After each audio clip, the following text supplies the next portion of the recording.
आपण बघत आहात AKP news Marathi.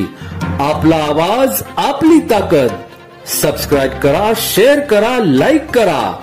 AKP news Marathi. Nashik जिल्ह्यातील इगतपुरी तालुक्यातील पिंपळगाव मोर येथील दारणा नदीच्या पुलावर भीषण अपघात झाला. MH05 BS 5164 यात वरना कार चालकाचे नियंत्रण सुटल्याने गाडी बाजूच्या भिंतीला जाऊन धडकली. या अपघातात वाहन चालकाचा जागीच मृत्यू झाला असून 2 महिला आणि 1 पुरुष असे 3 जण गंभीर जखमी झाले आहेत. अपघाताची माहिती समजतात महामार्ग पोलीस केंद्र, घोटीचे पोलीस कर्मचारी व घोटी पोलीस ठाण्याचे पोलीस हवालदार सागर सौदागर, गौरव सोनोने हे तात्काळ घटनास्थळी दाखल झाले.